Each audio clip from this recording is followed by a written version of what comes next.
Good morning. It's my pleasure this morning to introduce you to Bob Rogers and of course his wife Peggy. Bob and Peggy immigrated to Sebastopol in 2006. And it only took Bob a year before he joined Rotary in 2007.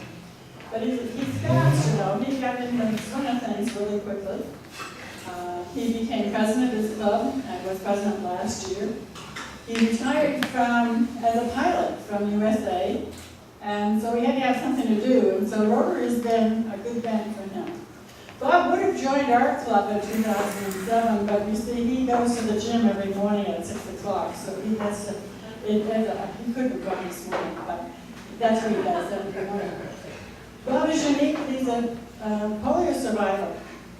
And he really found a home here in Rotary because he and Larry Myers have been very active in talking about polio for the last 3 or 4 years.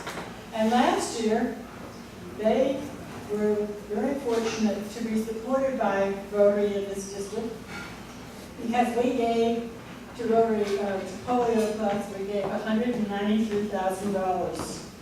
Which is fantastic. And we're at about $92,000 at the moment. So Bob is going to tell us more about his journey. And let's welcome Bob Rogers. So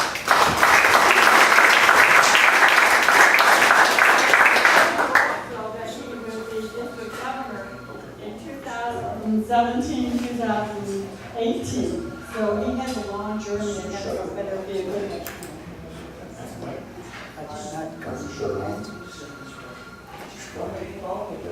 Okay.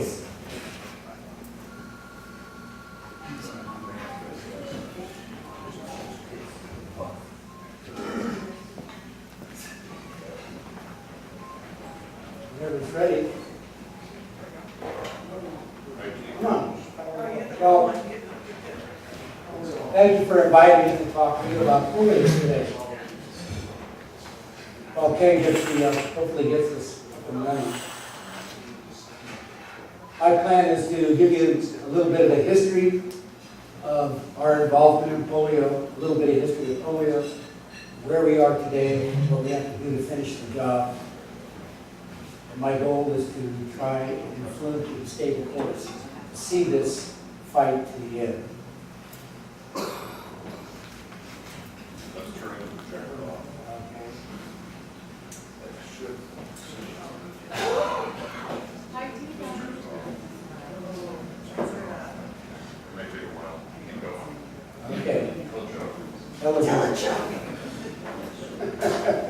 My joke's right there. So, I was up at Rotary Zone Institute last November with the Campbells. And while I was there, a very strange thing happened. I think it was at the second plenary session. The MC on stage announced the speaker of the day as they always do. Ladies and gentlemen, I present you with the speaker, Ramesh Ferris, and there's a big round of applause. The MC steps off the stage. Nobody gets on the stage. Everybody starts looking around. People are talking. Pretty soon it dies down to a whisper. Somebody screw up. What's going on? And all of a sudden I hear a gasp over to my right. I look over there and I see people looking towards the center aisle. And I wish I had the picture to show you now, but there's our guest. He's crawling to the stage. He's a polio survivor. In a room of almost 500 Rotarians, you could have heard a pin drop. Sort of like right now, pretty amazing. He works his way to the foot of the stage, and he has to navigate up 4 steps, and we're all urging him on. He gets up there, settles himself down next to the podium, picks up a mic that somebody put there for him, says, "Ladies and gentlemen, good afternoon, my name is Ramesh Ferris." And we gave him a thunderous round of applause. What a dramatic entrance. So after the applause dies down, he starts to tell us his story. Originally born in India, now a Canadian citizen, but at the age of 6 months in India, he developed polio. as he puts it, this was in 1979, as he puts it, 25 years after there was a prevention of polio vaccine. But his mother didn't know about that. And it wasn't even available in India at the time anyway. All she knew was that at the age of 1, her child still could not walk and was chronically ill. So she made the painful decision, because she knew her station in life and her level of income, she was not going to be able to provide for him. She made the painful decision to put him up for adoption. She knew there was an orphanage run by a Canadian woman not too far from her. She took Ramesh there, convinced them to take him, even though he wasn't an orphan. He was there for about a year. At the end of that year, close to the end of the year, he was formally diagnosed with polio. At the same time, a very prominent family in Canada, in Whitehorse, Yukon, were ready to adopt their 6th child. And Ramesh was that child. So he immigrated, and with various operations, and physical therapy, and the use of braces and little tiny walkers, at the age of 3 1/2, he was able to leave his house, his parents' house, and walk down the street to the fire hydrant down at the end of the block. It only took him 45 minutes, one way. All right, so now let's flash forward. You guys need some help? Your Casada doesn't match our Gazette. I have another one. Okay. Flash forward 25 years. Ramesh is a strapping young man. Save for his legs, he's strong. And while he's telling us this story, he straps on a brace onto his. What do we got here? He straps a brace onto his right leg and puts an arm crutch on, and he gets up and he starts walking around and talking to us, pretty much like I'm doing now.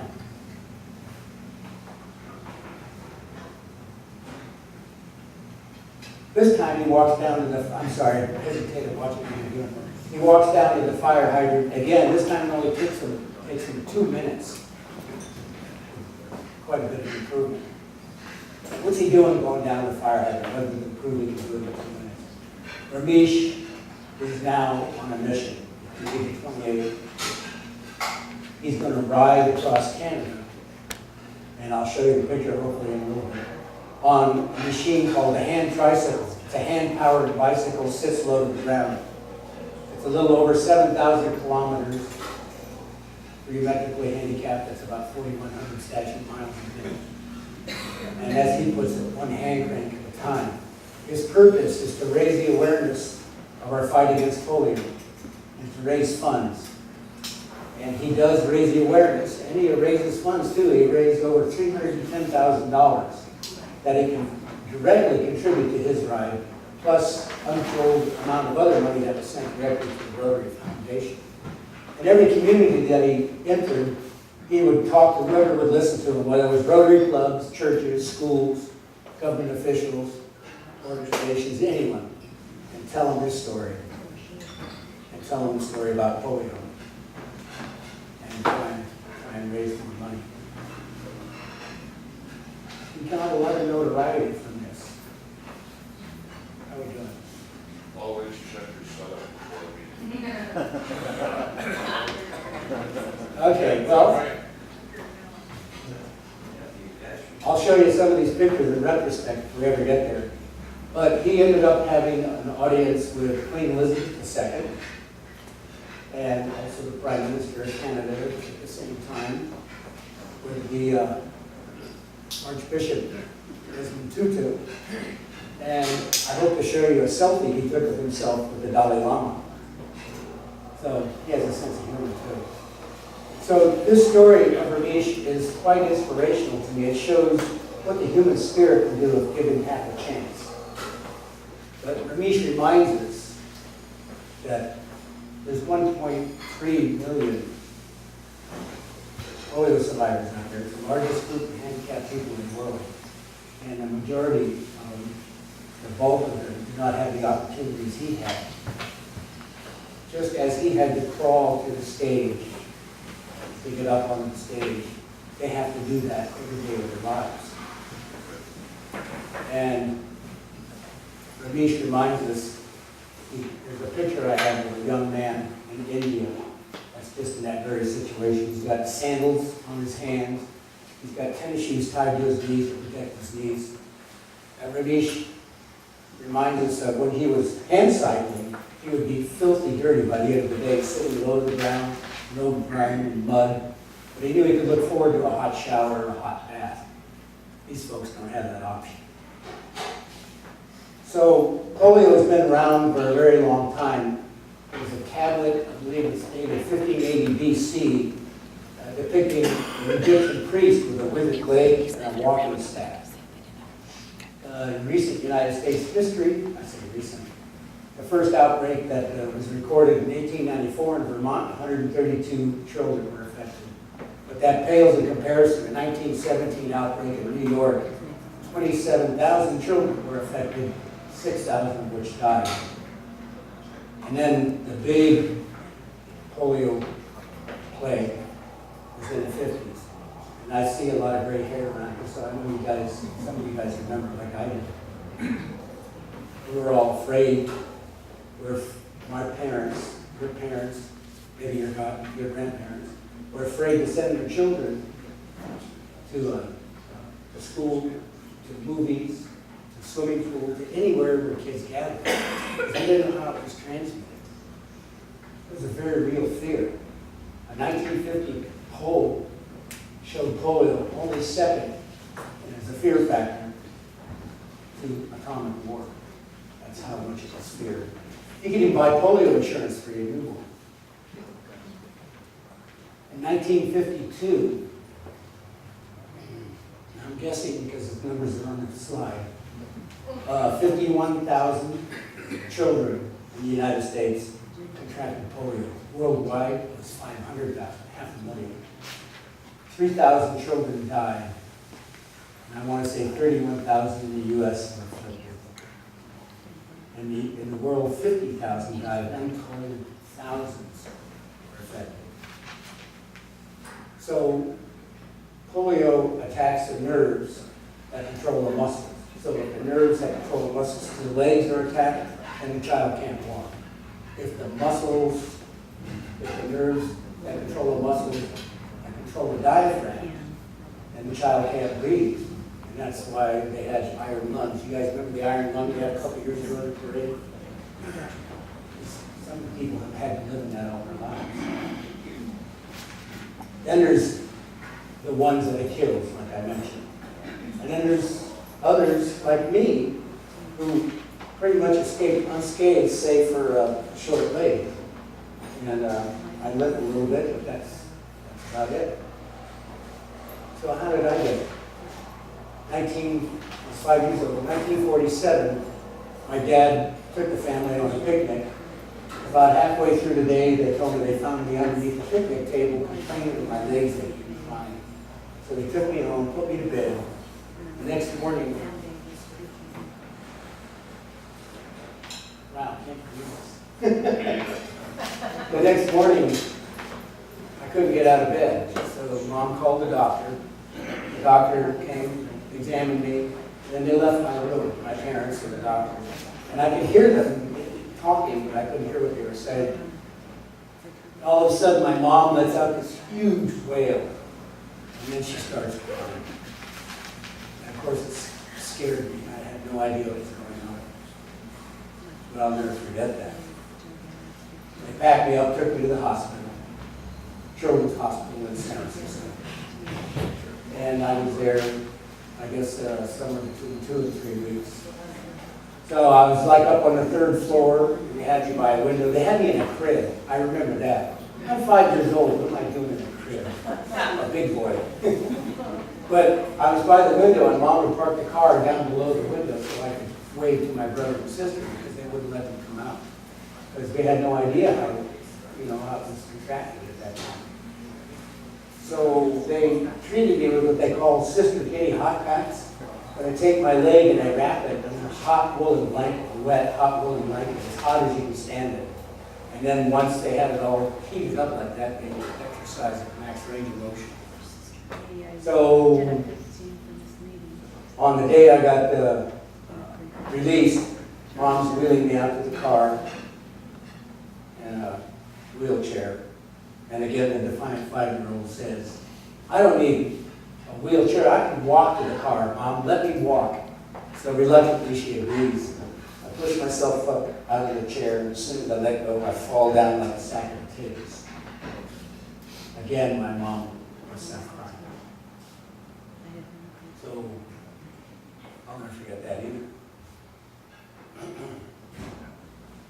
So, 1954, Dr. Jonas Salk came up with the injectable polio virus. It was a dead virus. And then 7 years later, Dr. Albert Sabin came up with the live polio virus, which is an oral virus. And then you guys remember the sugar cubes? Yes. Okay. So because of that, they were able to do a massive campaign in the United States. And by 1979, we had eliminated polio from the United States. But not so the rest of the world. Listen. Can you tell us which, You might be able to get them on. slides? Oh, okay.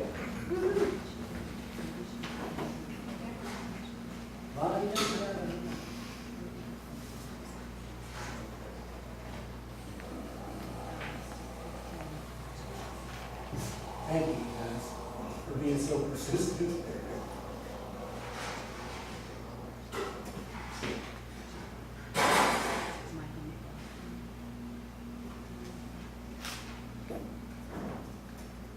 We're almost there, we're almost there.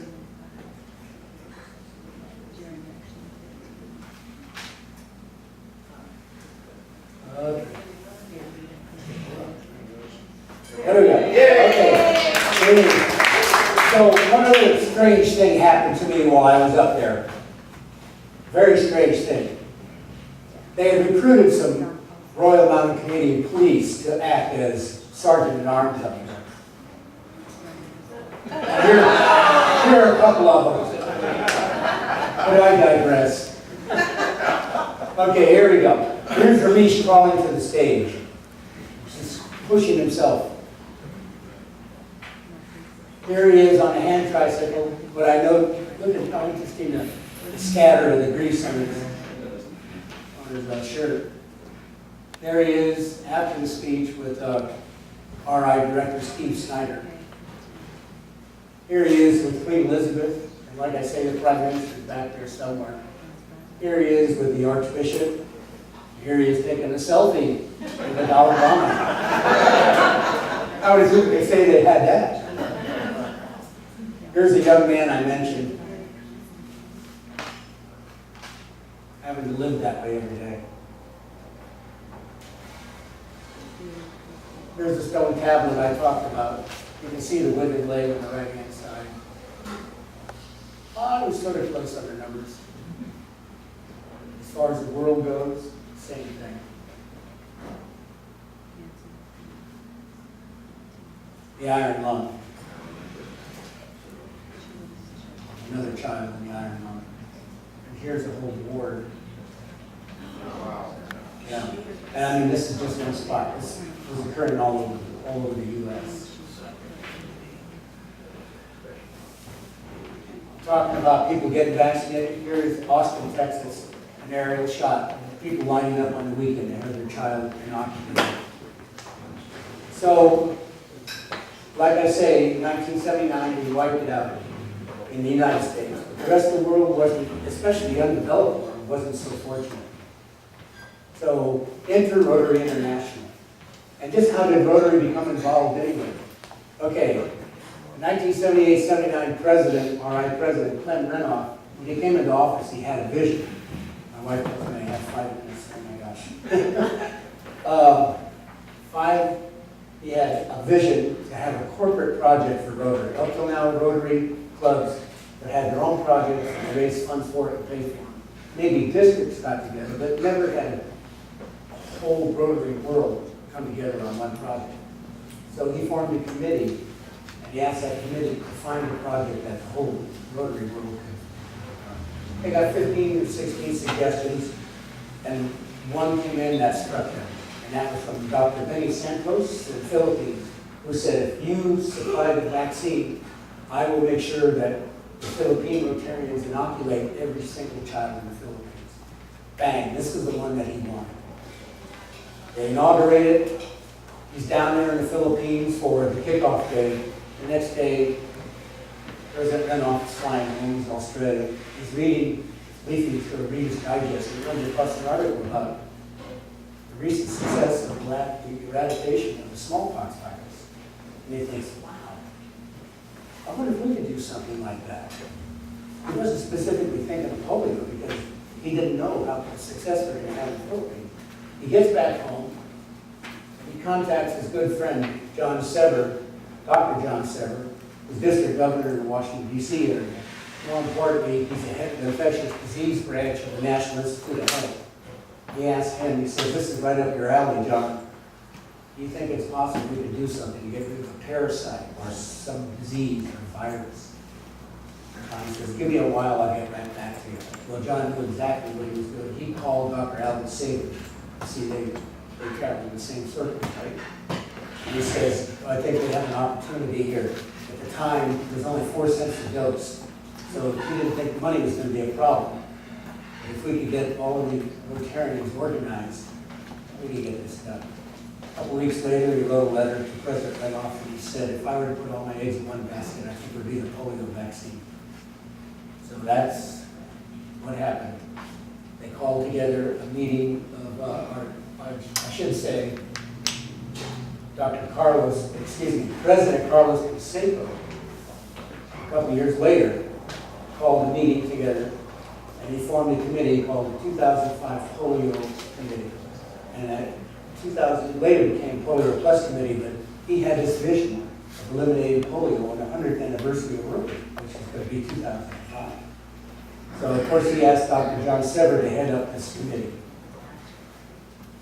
They come up with the fact that they're going to need, 2 minutes, they're going to need $100 million and fight to inoculate 500 million children in the world.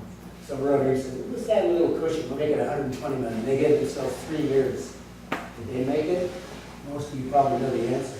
Not only did they raise 120, they doubled it. They more than doubled it. $247 million in 3 years. 1988, $247 million in their pocket. As Cliff Dockerman relates, they go to the World Health Organization and say, we want to eliminate polio, we want you to help us. The World Health Organization goes, hey, well, that's sort of nice, but you guys are a service organization. What do you know about this? Rotary says, we know that we have 1 million boots on the ground, 2 million boots on the ground worldwide. We have $250 million in our pocket, burning a hole in it. The World Health Organization says, come on in! This became the beginning of the Global Polio Eradication Initiative, later joined by CDC, Center for Disease Control, and UNICEF, and later, 2007, Bill and Melinda Gates Foundation. So, they started in 1988, when 355,000 children a year in 125 countries were contracting polio. Big job, they had to start somewhere. So they started in Mexico. First day, 13 million children inoculated. Then they continue on to Central America, then South America. Countries start falling. India, 125 million children in the first 2 days. China, 100 million children the first day. We are making progress. But 2005 comes, and we haven't quite got there. We're 99%. Isn't that good enough, 99%? I mean, we're close. No, it's not good enough. People are getting donor fatigue. They say, do we have to? Governments, Rotary clubs. Bill Gates says, we don't let children die because it's fatiguing to save them. And as long as there's one child with a polio virus, we're not safe in this world. I'll relate a little bit to that later if I have time. We have to finish the job. If we're an astronaut, we wouldn't go 99% of the way to the moon, we would go all the way. For a firefighter, we put out 99% of the fire? No, 100%. We're going all the way. Track star, 99% of the race and then stop. Are you kidding? We cannot stop now. If we stop now, we're going to lose our chance to eradicate polio from the face of the planet. Okay, you all know about the new challenge, the 2013 summit, the GPEI, Global Polio Eradication Initiative, came up with a plan, $5.5 million, that's the bad news. Why so much? Because $5.5 billion not only eliminate the transmission of wild polio virus, the one little bit that's left, but we have to inoculate all of the children in the world, including the newborns, for the next 3 years after that, before we can truly say that it's gone. Good news is $4 billion of that was already pledged to the summit. A lot of it from the Bill and Melinda Gates Foundation. What about the other $1.5 billion? What are we going to do? Gates steps up to the plate again. They will do a 2-for-1 match. For every dollar that a Rotarian puts out, they will put $2 in the pot. It equals $3. Do the math. They're going to do this for 5 years. 35, they put in 70, 105 million. Incidentally, Secretary Hugo just announced we got the second $7 million check. So we're on a roll. We got 3 more years to go. Multiply that times 5 years, that's almost over $500 million. At the same time, in 2014, the year after the summit, the U.S. announced a $205 million contribution. And at Sydney last year, Prime Minister Tony Abbott from Australia announced $100 million. Other governments, other individuals are contributing. We are going to make it, folks. We are going to be able to say, thanks, Rotary, goodbye, polio 2018. So, let me tell you where we are briefly now.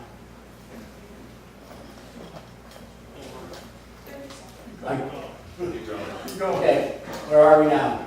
No new case of polio in Africa since last August, and specifically in Nigeria since last July. In August was in Somalia. It was directly linked to Nigeria. If we can go another couple months, we're going to be able to say all of Africa is polio-free for a year, and they'll start the 3-year time clock. We're down to 1 type. Type 2 was eradicated in '99. Type 3, last seen in November 2012. Another 6 months, and we're going to say that was gone. Worldwide last year, we had 359 cases. The 3 endemic countries, Afghanistan, Pakistan, Nigeria. So far this year, as of last week, March 18th, only 20 cases, all of them in Pakistan except for one. That was Afghanistan, but it was right on the border, right in the same region. Really, it was Afghanistan transmission. So, the recent outbreak of measles takes this story home. A child from another country visited Disneyland, okay? And yeah, most of our children are inoculated against measles, just almost at the same rate that they are polio. You can see Sonoma, just about 92%, measles, about 91.5%. Yet, we had an outbreak. And the same thing can happen with polio. One child is a flight away, comes up to Sonoma County, or any one of our counties in our district, and the worst nightmare in the world can happen. So, $60 for math, I'm going to use 60 because that's a round number. At 60 cents a dose, which is what it costs now, that's $100, 100 children, right? $60, 60 cents, 100 children. But because the Bill and Melinda Gates are putting in a match, that becomes 300 children. But 60 is not a round number. So, President Grant has allowed me to solicit some funds from you folks. $100 because the Bill and Melinda Gates Foundation grant would inoculate 500 children. Can I see a show of hands for those who would like to contribute $100 towards polio and save 500 children? Thank you. Thank you. Thank you so much. Every dollar counts. Let's try $50. 50? That's 250 children. Thank you. Thank you. I'll even say 125 children supported with you for $25. you could be 125 children. Think about this. Thank you. Please, if we break down, we're going to lose the opportunity. So please don't blink. And thank you for your generosity, and I'm sorry I ran over. And see yourself.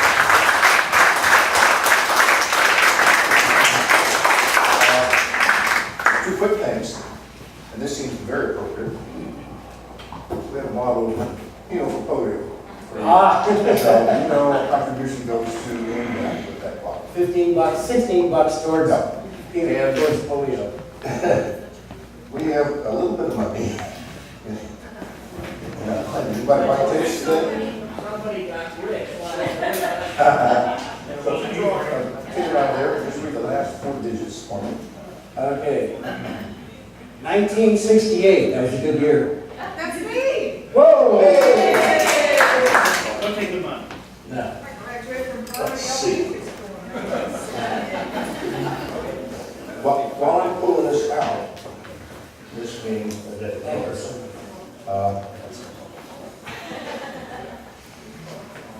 Who's your foundation? let's do this next week. You can get a free pull next week, and we can come show the time. Okay, joke for the day. Anybody know who has that? I was listening to Martha. Oh, it's Martha. Okay, so she delegated to me. This grandmother is talking to her little granddaughter. And the granddaughter says, well, Granny, how old are you? She says, I'm 80. And her eyes get big, and she thinks about that for a minute. And she says, did you start at 1?